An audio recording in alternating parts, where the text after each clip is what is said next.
Hi, my name is Levi Valenzuela. I'm a student physical therapist over at Regis University, and welcome to my Holistic Approaches to Persistent Pain lecture. The definition of pain is an unpleasant sensory and emotional experience associated with actual or potential tissue damage, or described in such terms. 20% of the global population has pain lasting more than 3 months, including 50 million Americans, with headaches being the most common type. This persistent pain costs billions and billions of dollars every single year. Now, older adults are significantly affected, having at least one source of pain. However, it's not just limited to adults.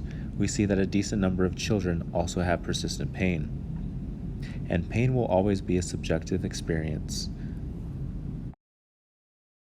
In regards to persistent pain, comorbidities are shown to be strongly associated with such. We have depression, which has a positive correlation between the degree of persistent pain and the amount of depression one has. Insomnia, 88% of people experiencing persistent pain report some sleep disturbances. And the opposite can be said, as 50% of older adults with chronic insomnia also report persistent pain. With this, we also see medication misuse as well as medication abuse. The psychological state of the individual can also alter the pain experience, this relationship being bidirectional. What this means is persistent pain has a negative impact on psychological health, as well as psychological health having a negative impact on persistent pain. As for culture and pain, everyone has a unique culture perspective. This is going to inform and impact the pain experience for the individual. People from different cultures experience pain based on their meaning of pain. It is important to include culturally relevant questions in a patient's assessment. We must understand a patient's individual beliefs, their fears, and their expectations. Disparities in pain management among minority groups is widespread and involves many factors.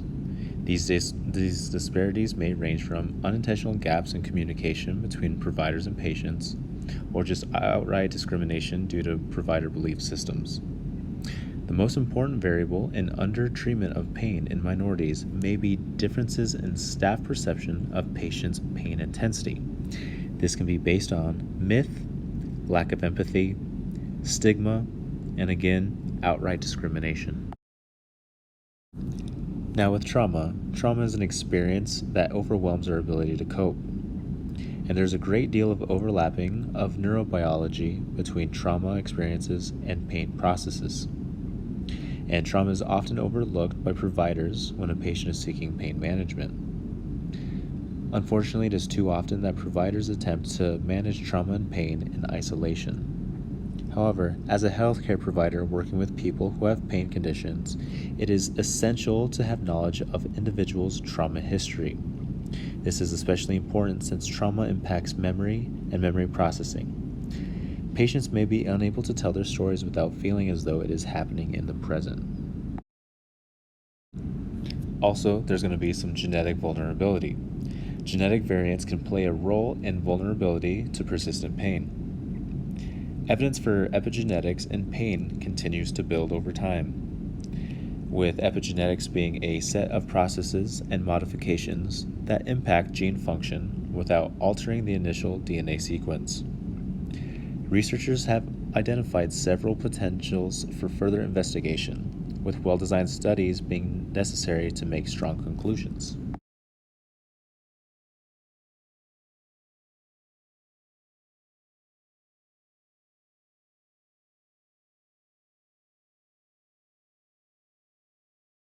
Now let's look at multidimensional interventions. We need to consider the altered physiology that is common to these disorders.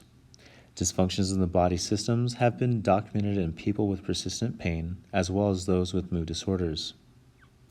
This knowledge can drive a physical therapist's management and be significantly beneficial if we look at the symptom level as well as an integrated approach. Intervention should encourage small behavioral changes that are aimed at self-regulation to promote autonomic nervous regulation, increased functioning, as well as an improved quality of life. Psychosocial effects also take a key role. Suffering is the emotional and cognitive response to pain perception. Some emotional responses that can have negative influences on recovery are depression, that may lead a patient to disengage from treatment, or anxiety, which may result in fearfulness of treatment.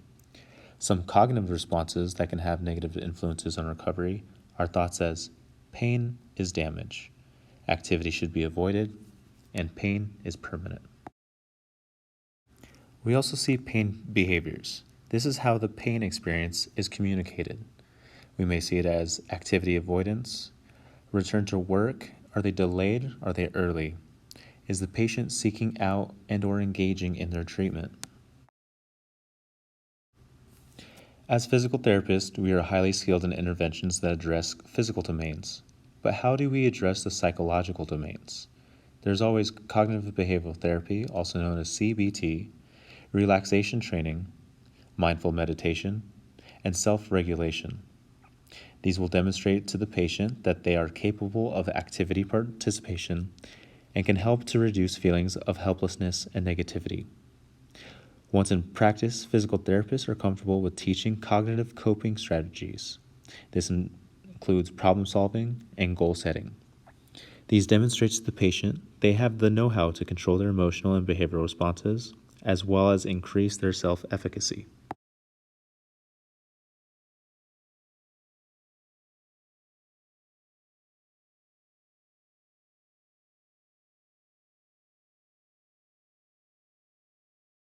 Thank you for watching my presentation. I sincerely appreciate it, and you have yourself a wonderful rest of your day.